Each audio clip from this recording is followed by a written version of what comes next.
All right, so we talked last time about the first of two theories for justification, yes? Yes. You remember where we're at? Foundationalism. Okay, so what was the name of the first theory that we talked about? Yeah, remember the fancy, this guy? I'm going to have to pick it up again, right? The little... Coherentism. Yeah, coherentism.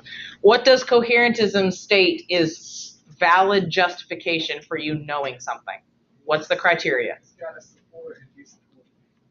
Yeah, it's got to fit into the web, right? Got to support and be supported. Okay? We talked a little bit about some strengths and weaknesses. It's not necessarily horrible like relativism is horrible, but it does have some weaknesses, yes? Okay, here's your other theory to compare it to, okay? We're starting it now. It's called foundationalism, okay? Foundationalism. This is the theory that has kind of two versions of it, but let me just explain it, and then we'll go into the two different versions.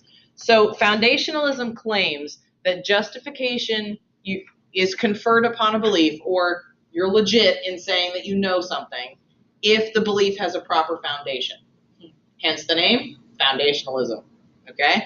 So historically, this is the most dominant theory. Historically, people gravitate towards this one. Philosophers tend to use some version of this theory, okay? Instead of a three-dimensional, free-floating noetic structure, like this ball thing, right? Instead of that, think about a pyramid structure, okay? Where you have, think about a pyramid where you've got one foundation down here, right?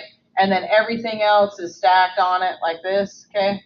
And then everything else is stacked on that. Whatever your beliefs look like, mine look like this, okay? Okay, you've got, and then it eventually becomes a pyramid. Does that make sense? Okay? But the point is that it's got one foundation, and then all other beliefs, directly or indirectly, are based on this foundation. Does that make sense? Don't y'all be laughing at my pyramid.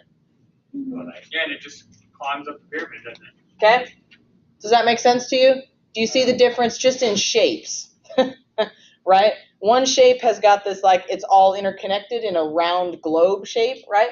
This shape is got one foundation, everything rests on that, and then directly, right, these guys that are right down on it are directly resting on it, okay? These guys up here aren't directly resting on the foundation, but they are indirectly resting on it, because the only reason they're standing up there is because we've got a good foundation. Does that make sense to you? Yep. Okay? Okay, so the next question we have to ask then, if this is the structure for foundationalism, the next question is, well, okay, what's a proper foundation then, right?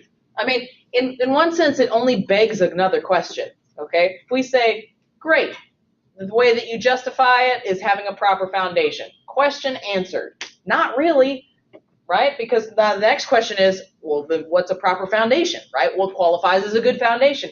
If this qualifies as a good justification for knowing something, what qualifies as a good foundation? So that's a good question, okay? So here's part of the answer. First of all, you have to understand that there are two types of beliefs. We've talked about this briefly in here, but we're going to talk about it more now.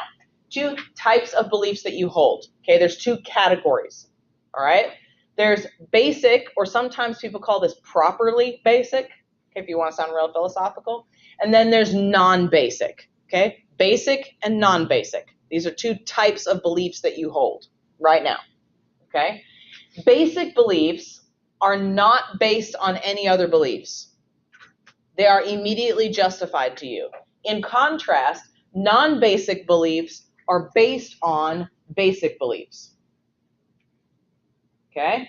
And they are justified based on secondary grounds. So, in terms of our pyramid, okay? In terms of our pyramid, this thing down here, right, at the very bottom, basic beliefs. In other words, they don't need any other justification for being what they are, and you don't need any other justification for believing them. They're immediately justified to you, meaning you don't have to go find other information to justify those beliefs. They just are. You just know them. There's not very many of them. Okay? Okay, so don't be going around saying, like, of course I'm right about this. I just know it. It's properly basic to me. It's not that easy. There's very few things that are properly basic. Then everything else is called non-basic, and they rest on your knowledge of these basic beliefs, okay? So usually basic beliefs, but okay, keep in mind, both types of beliefs require some kind of foundation. Either the foundation is the fact that they're properly basic, or the foundation is those basic beliefs, right? These guys are resting on that. Does that make sense? Okay, so we're not getting away from foundationalism here because both types of beliefs require some kind of foundation. It's just a different type of foundation. Okay, so properly basic beliefs, so that kind of begs another question. Well, what makes something properly basic, right? I mean, that's a pretty powerful belief if it can just be there by itself and you don't need any other justification for it other than it just is. What makes a belief properly basic? Well, first of all, it has to be irreflexive, meaning no belief is based on itself, right? Ultimately. Okay, this happens a lot in religious claims, okay? Why do you think that the Quran is the inspired word of Allah? Well, because the Quran says it is.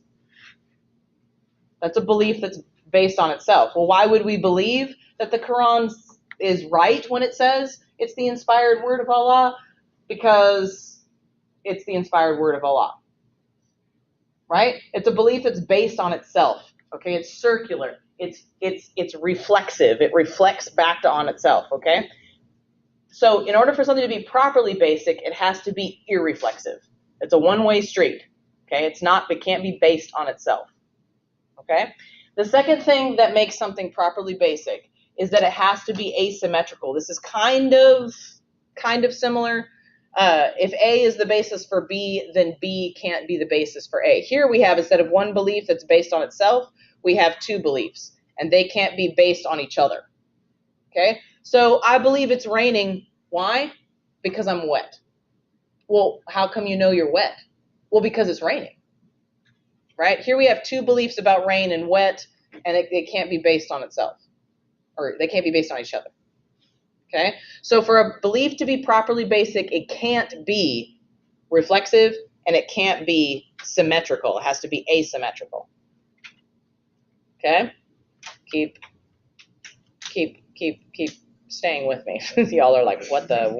Okay, here's another way to explain properly basic. Properly basic, we've talked about this already. Properly basic beliefs are usually beliefs that are remember, they're immediately justified to you. So let's think of beliefs that are immediately justified. In other words, if somebody were to ask you, how do you know? You'd be like, that's a silly question. You just know. It's just right there. What are some things like that? Let's think. Colors? Okay. So when somebody says, that's a nice red shirt, and you go, how do you know it's red? That seems kind of like a silly question, right? Why does it seem like a silly question? Because it's supposed to be common knowledge. Okay, except for people who are colorblind. Like me. Okay. So why is that a silly question to ask somebody how they know that something is a certain color? Because it's right there? Yeah, it's immediately justified, right? There's no extra step that they have to take to prove to you that they see that color, right? They just would repeat the same thing. What do you mean? What do you mean, how do I know? I see it. It's right there in front of me, right? There's nothing between me and that experience of redness, right? It's immediately justified to me. How do you know? Because I see it. Okay? So let's think of another one. Okay? Numbers. How do you know that 2 plus 2 equals 4?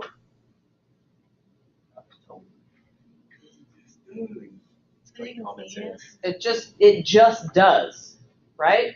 How about laws of logic? How do you know that something can't be it and something else at the same time? Because you just can't, right? I mean, it's just there. It's just immediate. In other words, it's obvious, okay? And there's another way of saying immediately justified. You don't need to explain anymore Because there's nothing to explain. It's just there. You don't have to prove it, because as soon as you understand the words used to describe it, then it's justified to you. Okay? It's justified by the fact that you understand it or that you're experiencing it.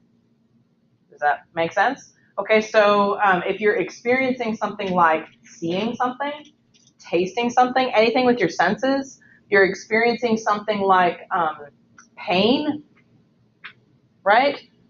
This is what we talked about this with a headache, right? If somebody says I have a headache and you go, yeah, prove it, that's stupid, right? Because we don't expect somebody to justify their knowledge of themselves having a headache. Why? Because there's a direct experience with that pain. Okay? You get that? That's an example of a properly basic belief. Okay? That's a belief where you don't have to have any other justification. It just is immediately justified. It's just there. It's just true. Okay? Now, those are few, right? We have experiences based on sense, experiences based on memory, okay? And experiences based on what we call tautologies or truths that are just there, like math, right? And logical consistencies, okay? Things that are just true. Once you understand it, now you may not understand it, but once you do understand it, it's just there, right? You can't, it's like, well, there it is. So keep in mind that explaining it to somebody is different than justifying it to somebody, right? Somebody may not understand, okay, my 4-year-old doesn't understand, and I can explain it to him, but I don't have to justify or prove to him that that's true. I just have to explain it. And once he understands, then he realizes it's true. He's not going to ask me to prove it to him because he understands it. Are you with me? Okay? So that's an example of a properly basic belief. Now, other beliefs that we have should be, in order to have a good foundation, they should be based on properly basic beliefs. Okay? So we have these properly basic beliefs, which, if they're true, right, if we really do have those, if those exist, seem like a pretty good foundation for stuff. Again, barring any defeaters, right? Okay? Making sure that our sense experience of the world is right, our memory is functioning correctly, that kind of thing. Okay? If that's true, then that would be a pretty good foundation to base other beliefs on top of. Okay? So I think we used the example in class about looking outside and seeing the leaves blowing on a tree. The leaves are moving on a tree, right? What might we say if we saw that? It's windy outside. Or breezy, or whatever word you want to use. Okay? If somebody said, how do you know, what would you say? Like somebody said, why would you say that? It wasn't breezy when I walked in here. And you would say, look, the leaves are moving on the trees, right? Now look, which one is your properly basic belief, and which one is your belief that's based on properly basic? The properly basic is it's windy. Properly basic is it's windy? You have two beliefs, right? Yeah. It's windy, and the other one is leaves are moving. Okay? Which one goes on top and which one goes underneath? Which one is the foundation? Leaves are moving. The leaves are moving is the foundation, right? This is the foundation. And then on top of that, we can conclude other things, like it's windy. So that's a non-basic. Okay? So this is your non-basic belief. It's windy is a non-basic belief. Because, you know that because it's based on a basic belief.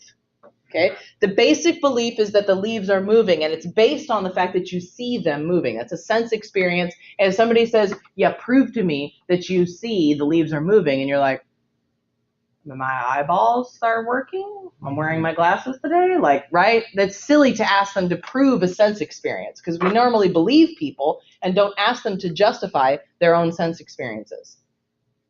Does it make sense to you? Sense? Brittany. So everything leads back to the basic belief. Mm-hmm. It's like what we talked about in ethics about happiness, like everything leads back to happiness. Kind of, except that that's evaluating actions and behaviors, right? And this is evaluating facts. Okay. But it's still always and knowledge. It's the movement is similar. Okay. Yeah. Where this would lead back to, and think about it this way, right? Like it would It would eventually trickle down to what's your foundation. This theory is asking you what's your justification? Where do you get off saying that you know something? Okay? And if you can trace it down to a basic belief eventually, people don't ask you to do that. They don't require that of you. But if you in your mind can do that, then foundationalism says you know that thing. Okay? That's why it's called foundationalism. It says if it has a good foundation, then you know it. You're justified in saying you know it. You're on good ground, solid ground. Okay? Different from coherentism, right? Do you see the difference? Right? This one can be floating somewhere, right? But as long as it fits, you're good. Right? Totally different. Okay? Totally different. I just wanted to play with that again, honestly. Okay.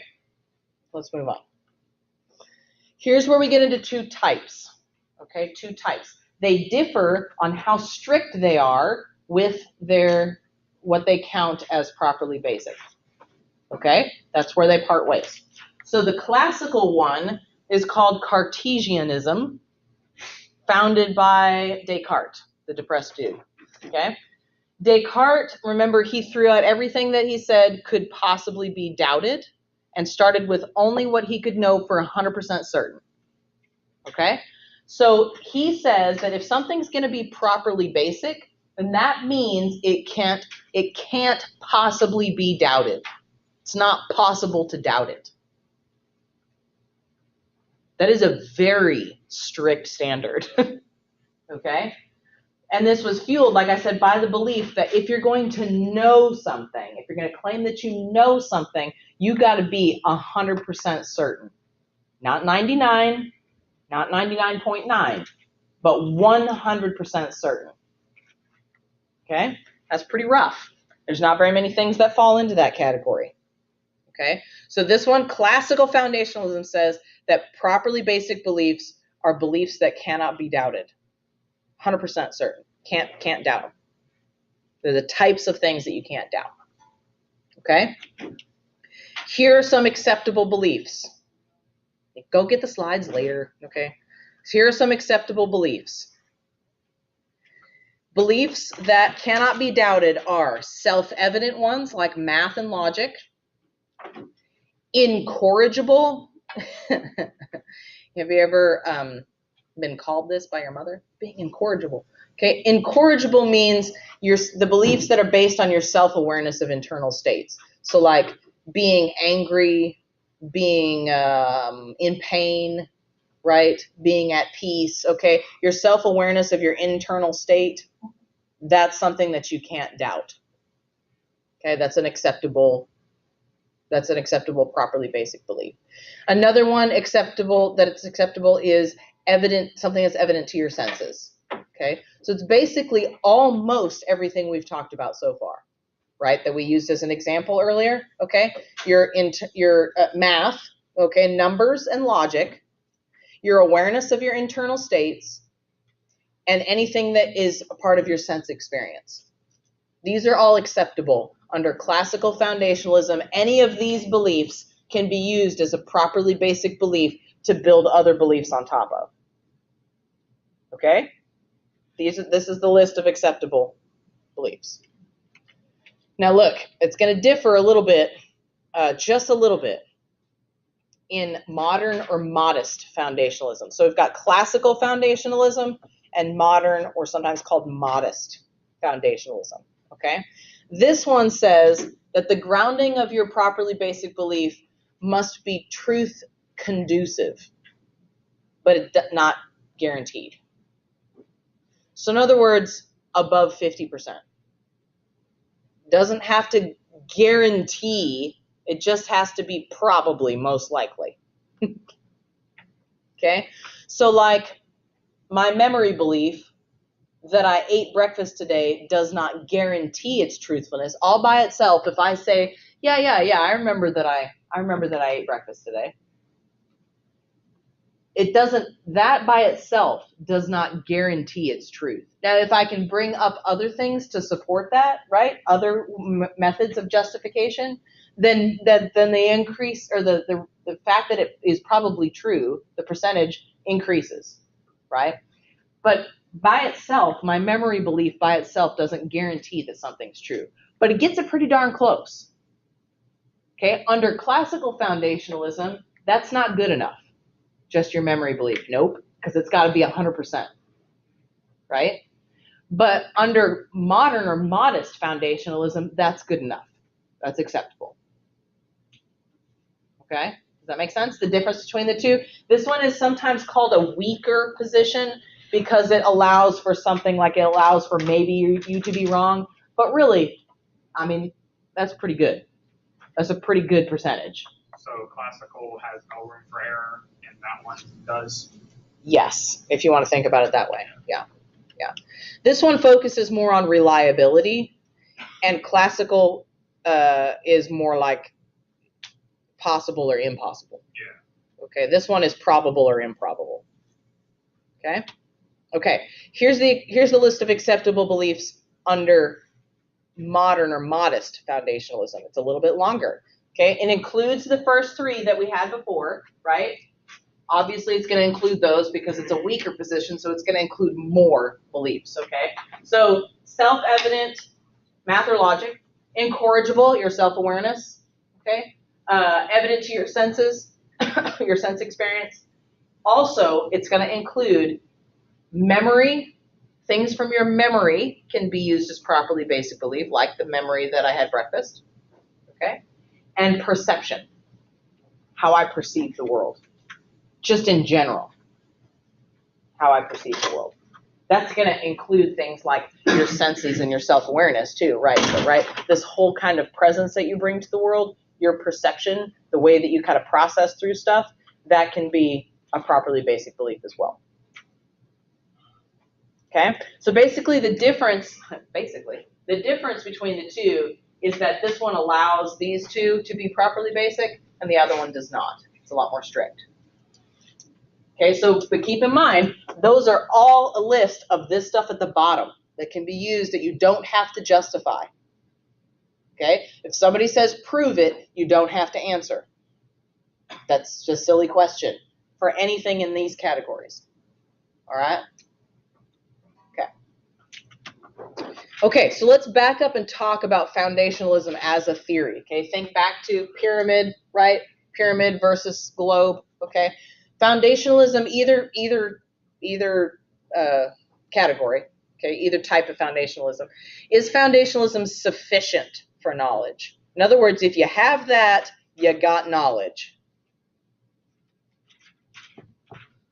What do you think?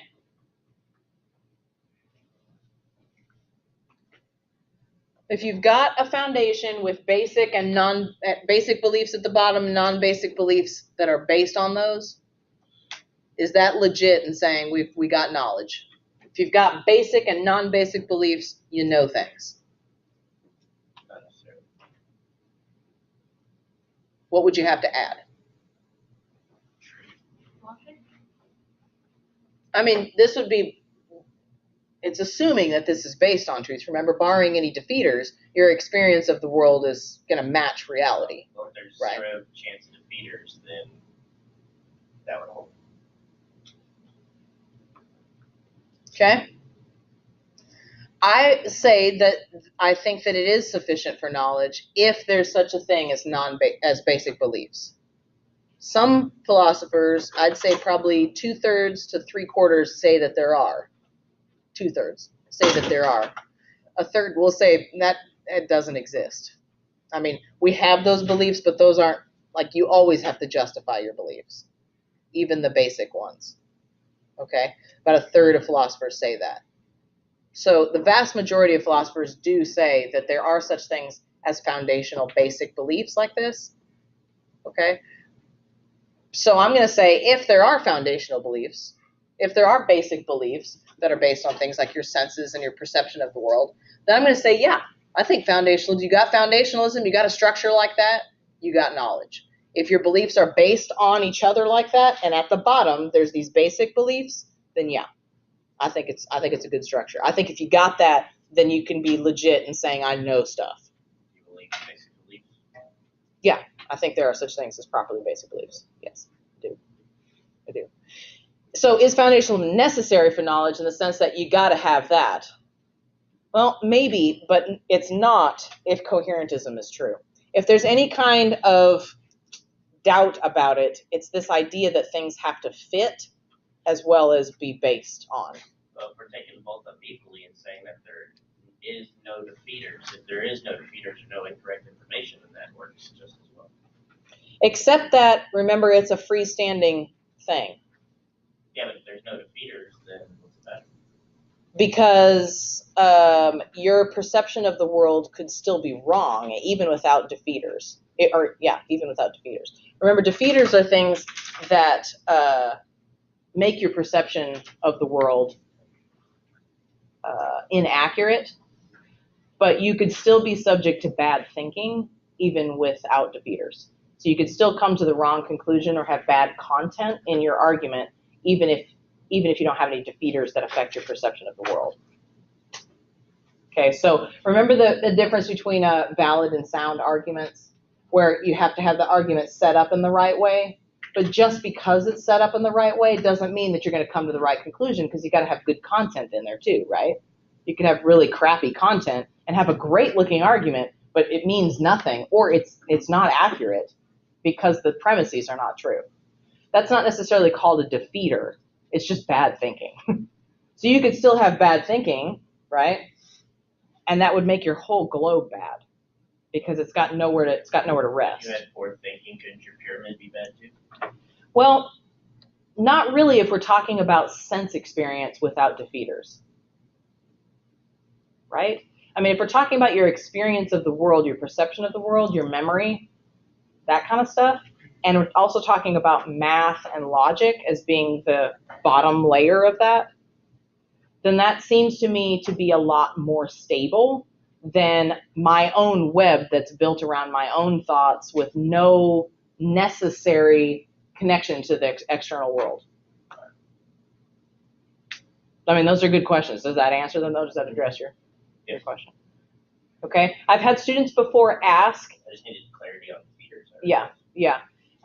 I've had students before ask if they could have a globe like this, a web like this, resting on the foundation of the pyramid because they liked the connectedness of this one, right? But they liked the security of being based on reality, which I think was a pretty good idea. I was just thinking about that.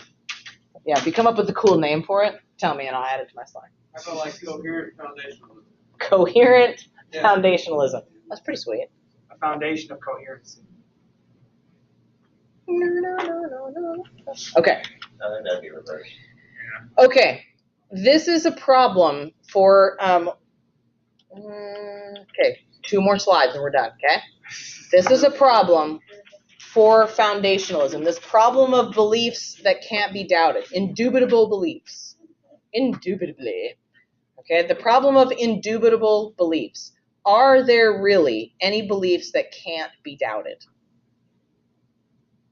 I mean, some people say, look, all perception is theory laden, right?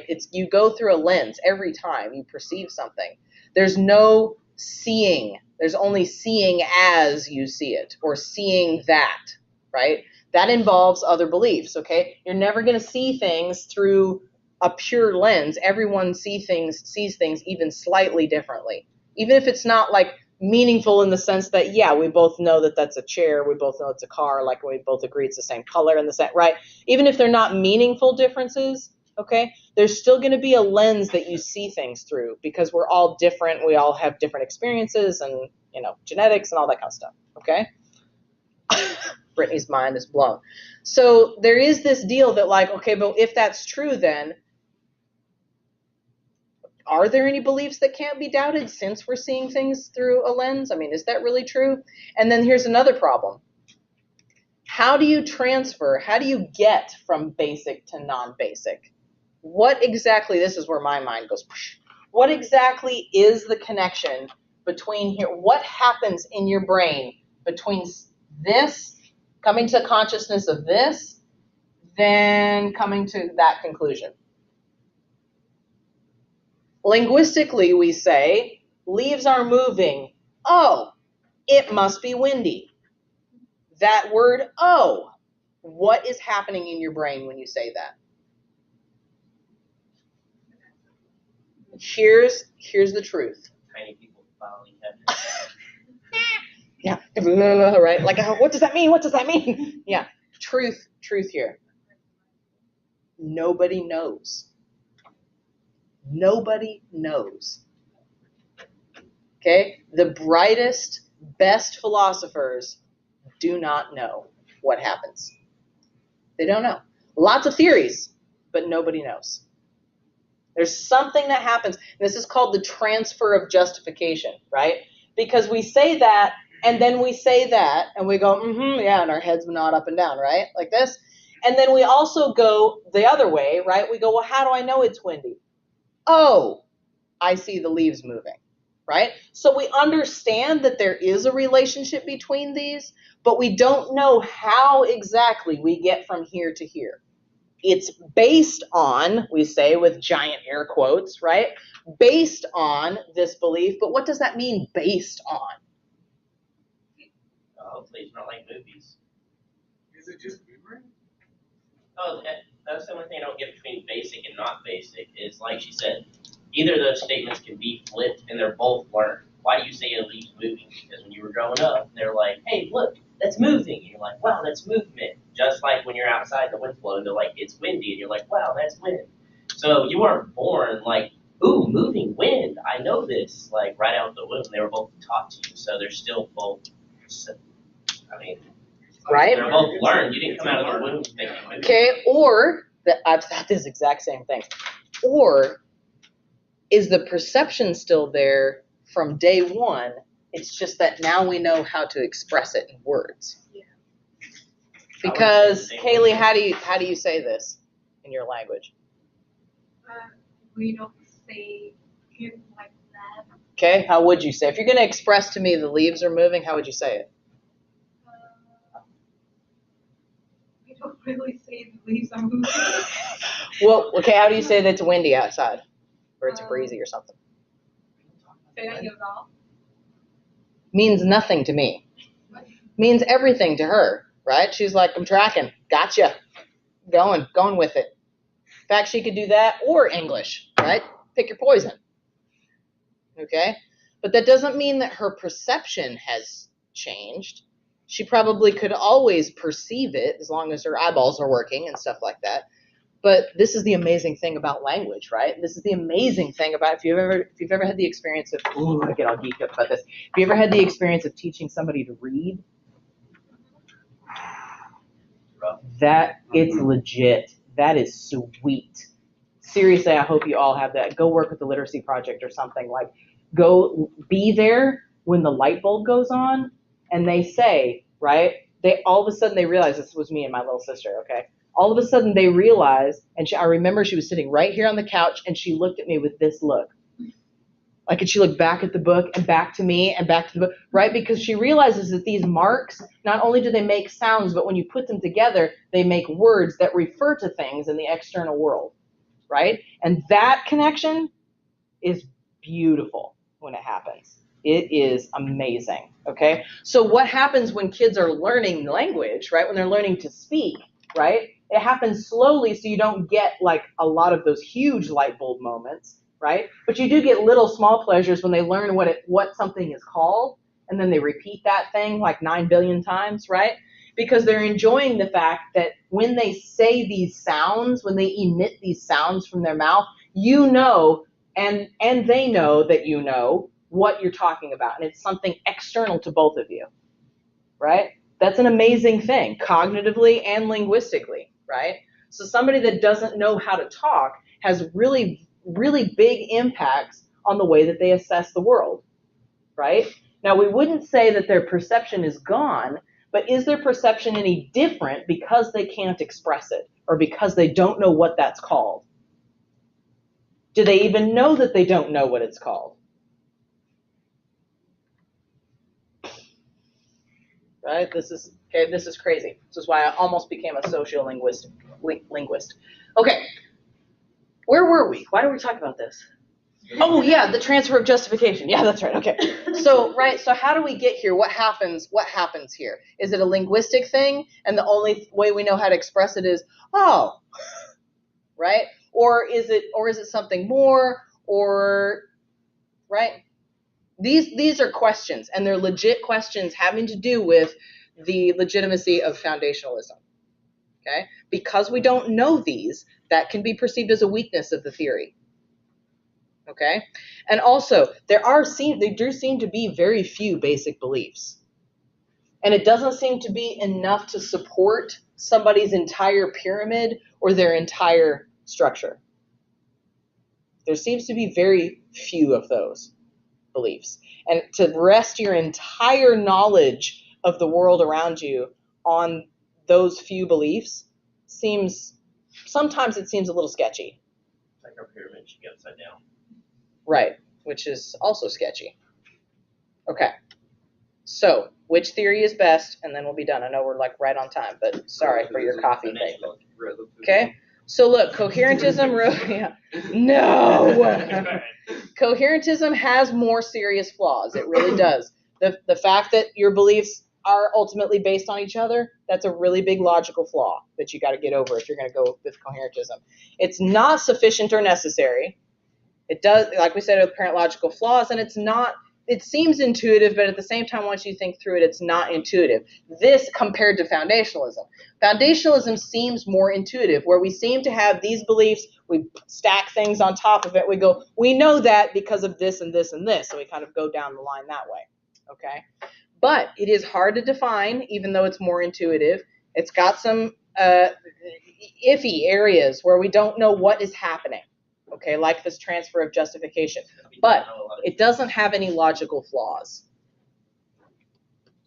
On its face, anyway. It doesn't have any logical flaws, which is a big plus. So, if you have the basic belief of the leaves are moving, could you potentially question if it's windy? Yes. Like to yourself? Like, Yes. The leaves are moving. I think it might be windy outside. Yes. Yes, because it could be somebody's go around the corner you don't see who's got a leaf blower in there, right? It's the Keebler elf. I mean, right, or there's a cat in there that's like shaking the tree, right? Or birds flying out of it. Really, when we say the leaves are moving, we mean in a particular way that leads us to, right? Because we all know it looks different if there's an animal or a person shaking the leaves. Yeah. Leaves are still moving, but it looks different, okay? So that leads us to, right, again, what all happens in here, we assess things like, I know what that looks like, the leaves are moving in a different way, I remember what it looks like when leaves are moving and it's windy, like, right, and there's lots of things that happen in your brain here, but again, that transfer of justification from here to here, so that this statement of it's windy is justified, nobody knows what's happening there. We know it happens, but we don't know what's happening. So what I said was logical. Yes. It's logical. Yeah. Okay, review and test. Review next time. Review next time is what's happening. Friday. Yeah.